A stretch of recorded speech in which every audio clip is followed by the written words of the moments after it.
Bien, estamos de vuelta aquí en Contacto. Nos acompañan ya Agustín Figueroa, analista político, y Andrés Flores Arauz, también analista político y además político los dos, pues de mucha experiencia en este tema. Y lo primero que quería invitarlos a comentar es lo que acaban de escuchar de lo que ha dicho el señor Cheput, que ha hecho una defensa, como decíamos antes de entrar a él, cerrada del gobierno de Kuczynski, y además ha dicho, y esto va a ser interesante conversarlo también, que la vacancia se cae por razones cualitativas. Y lo que yo un poco le preguntaba era si es que se puede caer cualitativamente estando dentro del marco de la Constitución, ¿no? No sé qué piensan ustedes de esta posibilidad. Me hicieron una entrevista en Radio Nacional y el colega me preguntó si la vacancia de PPK era un salto al vacío. Y yo le dije, porque es lo que pienso, que ya dimos el salto al vacío. Cuando se destapa todo el lumpen capitalismo manejado por Odebrecht, que encontró muy buen sitio para desarrollar sus... Tierra fértil, ¿no? Claro, fertilísima, ¿no es cierto? Amazúa. Entonces, ya en el momento en que se destapa esto en Brasil, en Suiza y en Estados Unidos, y las cosas llegan al Perú y el Perú no actúa correctamente, se ha perdido años, se ha perdido fuerza en el Poder Judicial, se ha perdido fuerza en el Ministerio Público. Entonces nos encontramos que empiezan a aparecer nuevas cosas y sigue un enorme escándalo. Yo no sé, te lo digo sinceramente, si es mejor que PPK se quede o PPK se vaya. Pero no hay una claridad. Desde mi punto de vista, mi presunción de culpabilidad con la información que yo tengo es que PPK es mentiroso y corrupto. Ahora hay que probarlo. Pero esa es mi presunción. ¿Y bajo esa presunción, en su perspectiva, sería mejor que asuma el señor Vizcarra? Sin duda, sin duda.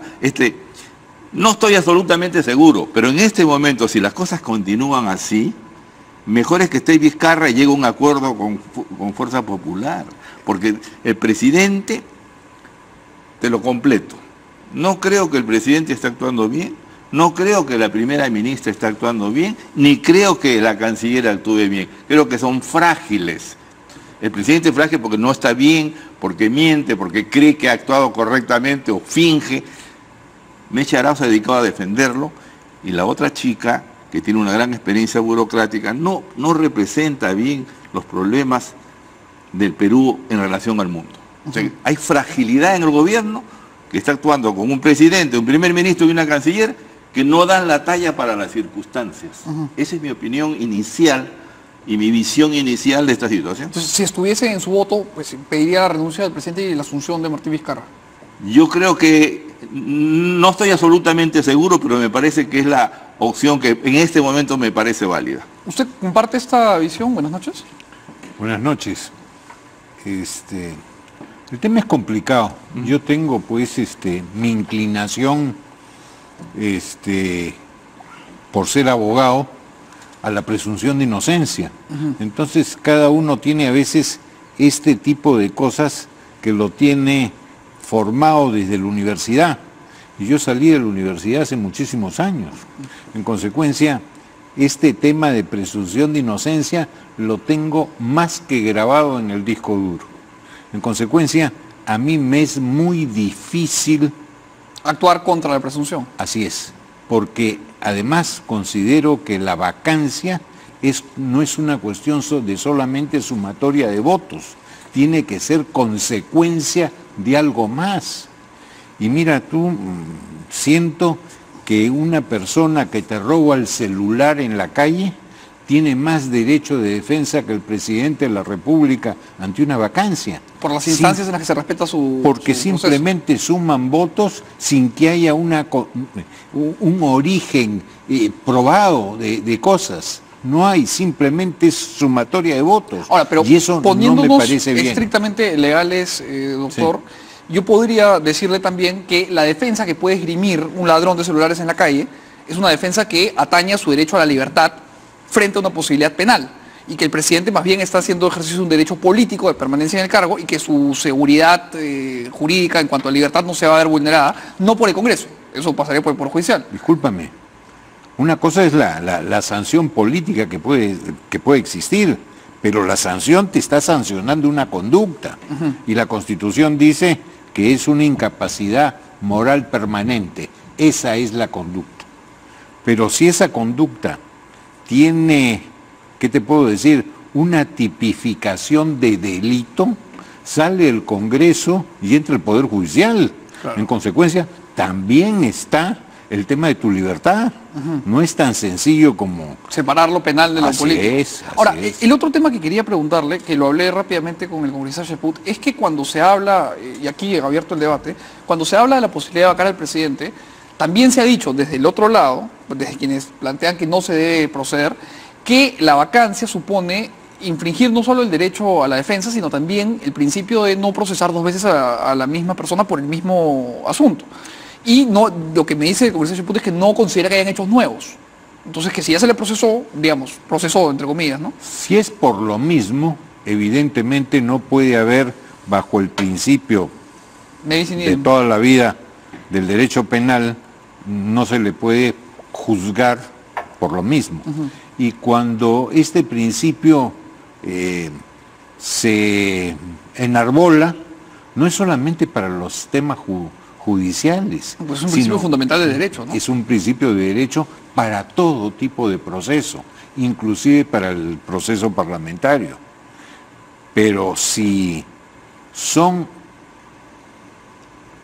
los mismos hechos, más hechos nuevos, más pruebas que no fueron presentadas en el inicial, oye, ya no es igual, es parecido. Claro. En consecuencia, el principio ya no lo puedes aplicar de manera pura. Ahora, yo comprendo perfectamente los preceptos bajo los cuales usted opera, porque yo también soy abogado y sé pues que la presunción de inocencia es fundamental. Muchas gracias. No sé si es un cumplido o tiene usted que esconder la billetera, pero le agradezco mucho. Lo que le quería preguntar es, fuera de eso, la política a veces excede pues al derecho.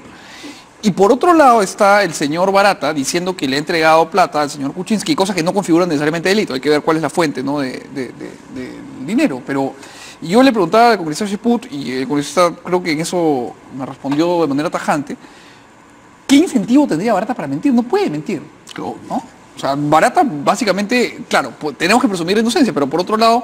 se expone. ¿En qué circunstancia Barata mentiría? Y además, yo me pregunto, ¿no? Siendo Barata el hombre fuerte de una constructora que ha sido, pues, efectivamente la dueña de un tinglado putrefacto de corrupción en toda América Latina, ¿qué interés tendría Barata en hacerle daño, pues, a Yoshiyama? O sea, ¿de dónde? ¿Para qué? ¿Cómo? ¿No? Bueno, me encanta discrepar con mi querido amigo Antero. La presunción de inocencia está en la Constitución, pero se ejerce en los tribunales. En mi militancia política en la democracia cristiana, cuando yo era joven, y salíamos a hacer las denuncias para los políticos de aquellos tiempos, que eran unos santos comparados con los de ahora, oye, nosotros teníamos presunción de culpabilidad. En mi larga trayectoria como periodista y analista político, siempre he tenido presunción de culpabilidad de aquellos a quien denunciaba. Así como el fiscal establece una presunción de culpabilidad, en el periodismo, el que hace la investigación y encuentra algo sospechoso, establece una presunción de culpabilidad. Eso no puede hacer un juez, pero sí lo puede hacer un periodista, si no, no habría denuncias de investigaciones. Ese es mi punto de vista, ¿no es cierto?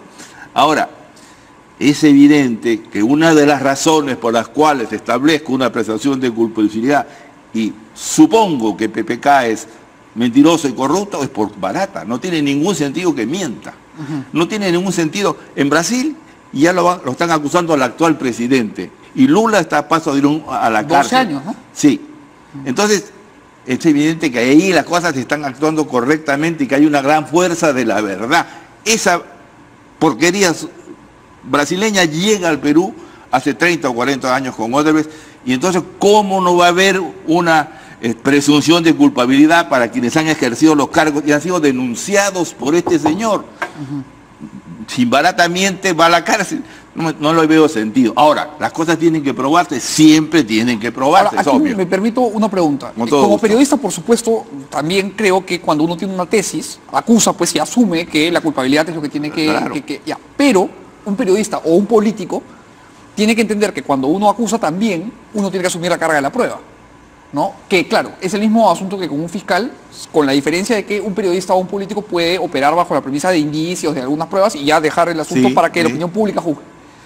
Pero aquí la carga de la prueba un poco que está quedando en el aire, porque el Congreso no está funcionando bajo pruebas claras y sí podría haber una limitación al derecho a la defensa en la medida en que no se le da el tiempo al presidente para que se demuestre su culpabilidad. ¿No?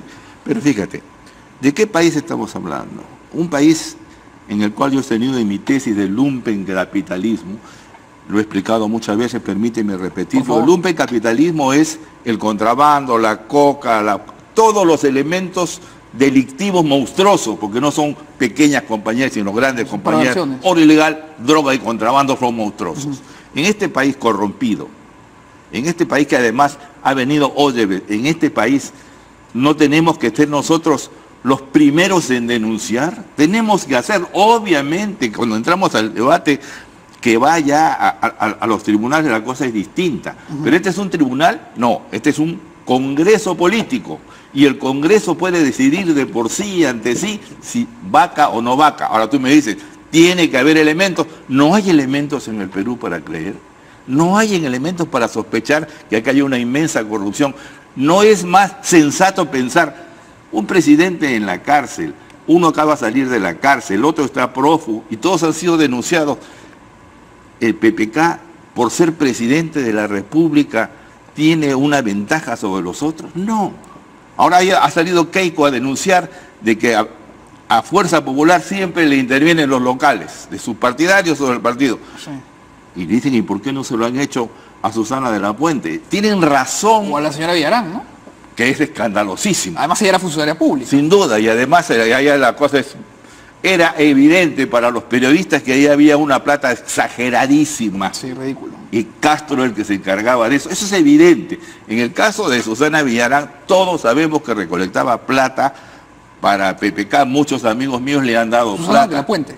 Susana de la Puente, sí. Perdona, Susana de la Puente. Entonces, yo no creo que Susana de la Puente reciba plata y se quede con la plata. Pero este señor la ha denunciado, le he dicho, yo le he dado. Hay una cosa ahí, han debido intervenir en la casa de ella también, han debido traerla del exterior también. Pero esto finalmente son cosas coyunturales. Lo importante es que en el Perú hay un lumpencapitalismo que sigue siendo fuerte. Se ha atacado el contrabando, sigue igualito, se ha atacado el narcotráfico. El dólar paralelo no es el dólar de la coca. Este es el Perú de la corrupción. ¿Cómo no vamos a querer que el presidente sea vacado si estas cosas se van confirmando? Me parece que lo mejor para el Perú, no siendo bueno, vacar a un presidente nunca puede ser bueno, sí afecta a la estructura del país, sí afecta a la economía, pero tenemos alternativas. Y el hecho que sea por votos más, votos menos, eso es porque el Congreso pues es otro mercado persa, ¿no? Antes de hablar del Congreso quería preguntarle, doctor Flores Arauz, la vacancia nunca se ha utilizado en el Perú en esta coyuntura de democracia e institucionalidad, digamos, porque las tres oportunidades, lo conversaba con el señor Chaput también, que se ha utilizado la vacancia, ha sido en circunstancias límite, ¿no? La primera, pues, el ejército español estaba acá, y la segunda, con Billinghurst, había un alzamiento, y Fujimori está en Japón en la tercera. Entonces, sería la primera vez en la historia del Perú que se vaca a un presidente dentro de un marco constitucional que puede gustarnos o no, pero finalmente está ahí. De un marco de relativa normalidad, es la primera, es cierto. Pero yo insisto que no puede ser basado simplemente en sumatoria de votos. Los votos tienen que ser consecuencia de algo, y ese algo la Constitución dice que es incapacidad moral permanente. Y cuando uno endilga una acusación a cualquier otro, tiene que probar. Entonces a mí me parece que hay que acreditarlo para poder vacar. Si no acreditas, ¿cómo vacas? Y coincido con Agustín en que el señor Barata se supone que tiene que decir la verdad, porque tiene mucho que perder. 20 años de cárcel. Pero también tenemos que ver que hay tres cosas diferentes. Una cosa es que se haya cometido delito. Y para que se cometa delito, yo he recibido esta plata como aporte para hacer tal otra cosa. Mi contraprestación por haber recibido el dinero es favorecerte en las obras. Pero eso es corrupción. Así es. Lavado de activos es solo recibir. Todavía no he entrado a eso. Vamos. Segundo, para que haya lavado de activos, necesito que el activo esté sucio. y que conozca yo que esté sucio, porque lo puedo sacar o me lo pueden dar del capillo de la iglesia. Pero eso es para que se configure el agravante. Para que se considere inclusive Delito. el delito, porque lavado significa que hay algo sucio, y el algo sucio lo tienes que probar. Y lo tercero, simplemente es la recepción de fondos de campaña, que eso no es delito ni Una falta necesariamente administrativa, ¿no? lavado, una falta administrativa. Entonces hay que saber distinguir en cada caso. Por ejemplo, en el caso de corrupción,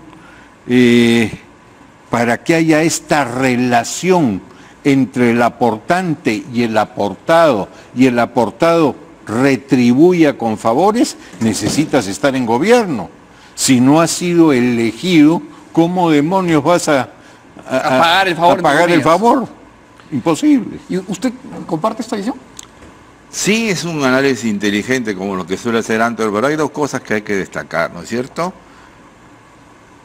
Es cierto que las cosas tienen que ser probadas, pero es cierto que tenemos que estar nosotros adelante, sobre todo los que tenemos el privilegio de acceder a la opinión pública, de estar adelante y demostrar que estamos interesados y que estamos luchando para que esto cambie. ¿Sí? No puede ser que por una deficiencia de las leyes electorales, como de la mayoría de las leyes importantes en el Perú, sea solamente una falta administrativa cuando se recibe dinero y no se registra. La inmensa mayoría de los partidos, y no todos, han recibido dinero y no lo han registrado. No está en la OMPE. Eso pues tendría que ser delito. Claro. Si no, el Perú, ¿qué ahora, proceso electoral va a haber? Si lo convirtiésemos en delito, no se podría aplicar de manera retroactiva, ¿no? O sea, quienes ya lo hicieron, ya la no me libraron. refiero a eso. Lo que quiero decir, Hay este que es el Perú reformarlo. que queremos cambiar. De acuerdo. Eso es lo que tenemos que hacer. Eso tenemos que exigir a los parlamentarios y a los políticos. Obviamente, en este momento tendría que ser un delito porque está retorciendo Los principios de la República. la razón de la existencia de los partidos políticos es conducir la opinión pública. Tienen que crear y conducir a la opinión pública. Y si hay este dinero, la otra cosa, hay parlamentarios que tienen un montón de dinero y llegan al Parlamento por eso y no porque... Comprando el sitio. Compran el sitio, pues sabemos acuerdo. que eso es una tradición peruana, ¿no? De acuerdo. En Yo, esto- disculpe, Sí. doctor, le planteo un pedido rápido. Tengo que ir a la publicidad, vamos y regresamos para hablar de lo que usted va a decir y del Congreso y su nueva configuración. Corte y volvemos.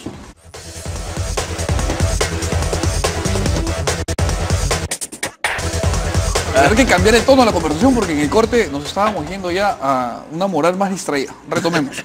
Iba usted a hacer un comentario antes de irnos al corte y yo le iba a plantear hablar de Congreso, de la nueva configuración. Te soy franco, ya me olvidé porque estuvimos conversando de otra Ha cosa. estado muy entretenido, pero Sí. estaba a partir de las 12 de la noche esa conversación. Vamos a ver, tenemos unos cuadros que muestran la nueva configuración del Congreso, porque la verdad es que el cambio que se ha experimentado ha sido bastante radical. Vean ustedes, así empezó el Congreso, con 73 congresistas en la bancada de Fuerza Popular, era una mayoría absoluta.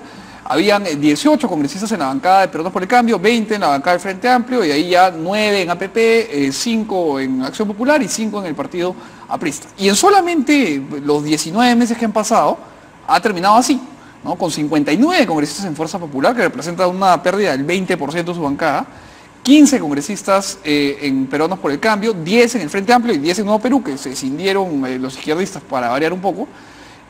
APP se ha quedado con 8, bueno, Acción Popular 5 y ya el resto se ha mantenido más o menos constante, pero hay un grupo de no agrupados y ahí tienen ustedes el cuadro comparativo en pantalla. Ahora, desde el momento en el que el 21 de diciembre Kenji Fujimori escinde a este primer grupo de Fuerza Popular, venía pues el rumor, ¿no?, en la volada de que este grupo se iba a engrosar.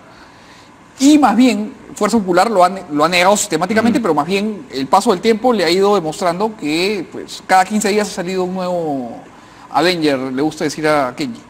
Entonces, la pregunta es, ¿creen ustedes que la bancada de Fuerza Popular se va a seguir desintegrando o va a continuar esta hemorragia o ahí para? Mira, violando las leyes electorales, la gran mayoría en el Congreso no tienen filiación política. Son invitados. Son invitados o invitados disfrazados de militantes. Esa es la verdad. Eso le está pasando también a los más fuertes, que es a Keiko y Fuerza Popular, porque se le están yendo algunos que no son militantes. Si fuera un partido bien estructurado, la mayoría sería del partido y un grupo sería de invitados. Ahora está disfrazado.